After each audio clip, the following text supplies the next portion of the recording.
This section is going to be about the Wild West. All right, land usage was the greatest source of conflict between the Native Americans and Western settlers. Okay, Indians a long time ago believed that the land did not belong to them. In fact, they believed that the land was there for them to protect and to use during their lifetime. Whereas white settlers, whenever they got a piece of land, they would say, "This is my land. Get off my land. Don't use my land." And it was a big difference between the two. Okay, so Indians believed that the land belonged to the tribe, while settlers viewed undeveloped land as open to them. Problems escalated when gold and silver were discovered out west. In the 1830s, the government designated the Great Plains as one large Indian reservation. So the reason for that is, folks, we had Indians everywhere. Okay, what we did is we picked the most useless land in America, which is the Great Plains. It's nothing but a wide open grassland. There's no trees. And no trees means you cannot build cities there because there's nothing to build the cities out of. In fact, if you lived on the Great Plains, you most likely lived in a teepee or you lived in a grass hut called soddies. It was grass and dirt that were made into bricks, and they would make a house out of that stuff. So we gave the Indians a bunch of useless land, and then something happened. As the railroads snaked their way into that useless land, now you can bring wood from back east all the way out to the west in the Great Plains, and it became more useful to the United States. Now we can build cities. So America took the land back from the Indians and put them on smaller, crappier sections of land where there was no good water source, or in some cases the soil was too rocky or sandy to grow crops. Okay. But the California Gold Rush of 1849 and the migration of Western settlers caused this policy to be replaced by one which assigned specific tribes to specific reservations. In Colorado, there was a famous massacre called the Sand Creek Massacre. We're going to talk about it in just a second. So basically what happened, they put the Cheyenne on a terrible piece of land in Colorado that was basically nothing but desert. And they started leaving their reservation and going out there and raiding white towns and raping white women and killing white people and stealing their stuff. The governor of Colorado at the time was up for re-election, and so he told John Chivington, one of his commanders in the U.S. In the Colorado Army there, to go out and to deal with the Indians. So John Chivington massacred a group of Cheyenne at the Sand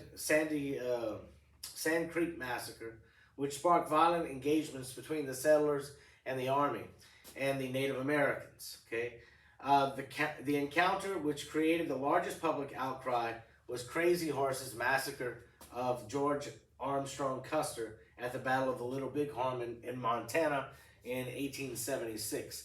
So basically, y'all, this is the biggest battle of the Indian Wars. The Indian Wars, if you remember, lasted about 50 years or so between the 1830s and the 1870s, 80s, stuff like that.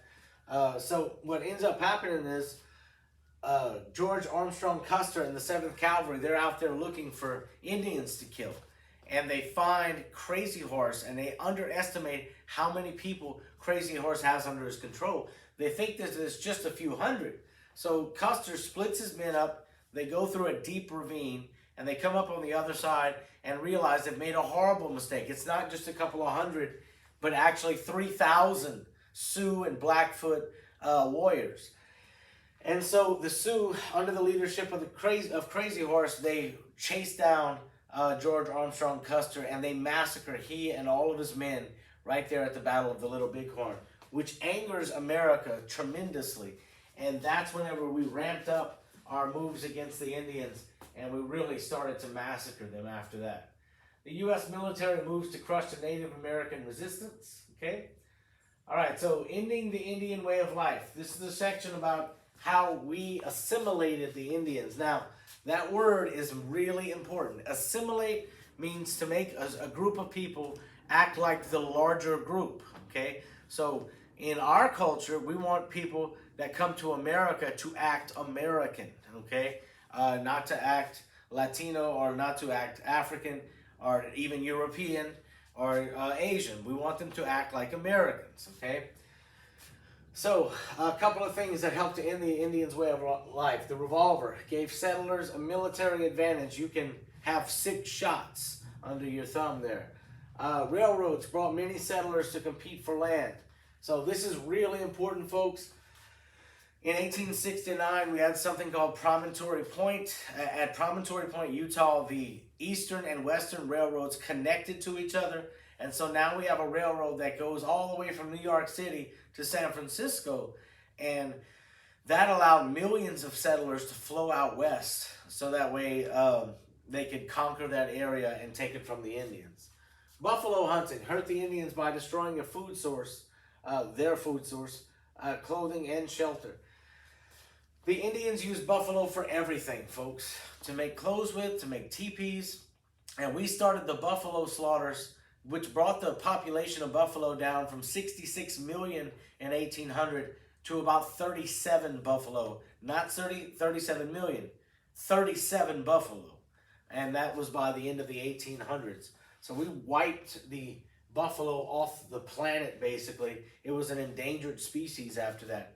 Now, thank God, over time, the buffalo has come back, and we now have over 1 million buffalo in this country. So that's a good thing. It's a success for us, eventually. All right, we got the Dawes Act, okay? First, let's go over the Homestead Act. The Homestead Act said that if you go out west and you build a house and you stay there for 5 years, you live there for 5 years, you can claim 160 free acres of land. Well, we already gave the Indians all of the Great Plains, but then we took it back. Then what we wanted to do is destroy the way of life. See, Indians lived in villages, and they all helped each other. Your neighbor might be 20 feet away. But in 1887, they passed the Dawes Act, which is trying to destroy the Indians' communal lifestyle, this lifestyle of living together and working together. So what they said is each Native American above the age of 18 that's a male is going to be given 320 acres of land by the U.S. government, and they have to build a house there, and they have to stay there to claim the land. So it takes this tightly knit tribe, and it disperses them. Because if you got 320 acres and your buddy has 320 acres, you're not living 20 feet away from each other anymore. You are living acres away from each other. So it dispersed the Indian tribes, and it killed that sense of community that they had. So the Dawes Act Americanized Indians by forcing them to be traditional settlers through assimilation. The Dawes Act required that Native Americans own individual sections of reservation land, which ended their communal lifestyle. The U.S. government gave or sold unused land to white settlers. Now, the Indians were supposed to get the money for this unused land, but they never got the money. The U.S. government kept it. Actually, more likely, politicians kept it. All this stuff with the Indians culminated in a book written by Helen Hunt Jackson called A Century of Dishonor, where she goes through all the bad dealings that the U.S. government had with the Native Americans. It's an expose book. It shows all the bad stuff, and that's where we get a lot of our understanding about what the Indians went through. All right, the Dawes Act impacted Indians by... All right, did it give them generous allotments of land? Yeah, it did. Let's see, protecting their territory from settlement? No. Threatening their communal lifestyle? That's the answer. Okay. Now, the thing was, what makes A wrong is that before we had already given them even larger allotments of land. I mean, they had, under their control, they had millions of acres of land. Now they each get 320 acres. And it's not really the best farmland, by the way. All right, because of the Dawes Act, the Great Plains Indians were forced to do what? Own individual sections of reservation land. We forced them into doing that. All right, 20. What was an effect of the Dawes Act? They weren't too successful at farming the land. Good farmland was given to the Indians? Not really, okay. Let's see. Here we go. Land was given or sold to white settlers. That was the thing from the notes. And again, the money that was collected for that never made it to the Indians. All right, the Dawes Act focused on breaking up the reservations, granting land allotments to individual American Indians. What issue was central to the Dawes Act? So what was the point of the Dawes Act? And the answer is assimilation. When you make one group of people act like another group that is in power.